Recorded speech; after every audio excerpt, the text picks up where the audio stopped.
বন্ধুরা, আজকে আমি বানিয়েছি চায়ের মগজ দিয়ে বাটা মাছের ঝাল। তার জন্য আমি মাছগুলো কেটে ধুয়ে নিয়ে চলে এসেছি। তো আমি লবণ হলুদ মাখিয়ে নেবো। বন্ধুরা, এই যে আমার লবণ হলুদ মাখানো হয়ে গেছে, তার সঙ্গে আমি চায়ের মগজ নিয়ে নিয়েছি। কড়াইতে আমি তেল দিয়ে দিলাম।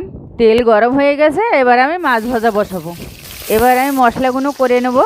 চায়ের মগজ নিয়েছি, পেঁয়াজ নিয়েছি, টমেটো নিয়েছি, এবারে বেটে নেবো।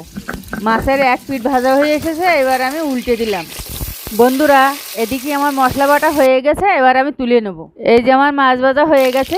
তেলে কালো জিরে দিয়ে দিলাম, বাটা মশলাটা দিয়ে দিলাম, হলুদ দিলাম, লবণ দিলাম, লঙ্কার গুঁড়ো দিলাম, কাশ্মীর লঙ্কার গুঁড়ো দিলাম, গোটা কাঁচা লঙ্কা দিলাম।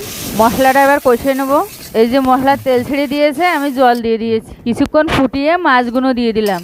এবারে কিছুক্ষণ রেখে দেবো। কত সুন্দর কালার এসেছে দেখো, গ্রেভিটা কত সুন্দর হয়েছে দেখো। বন্ধুরা, চায়ের মগজ দিয়ে এই যে আমার বাটা মাছের ঝাল হয়ে গেছে, এবার আমি নামিয়ে দিলাম।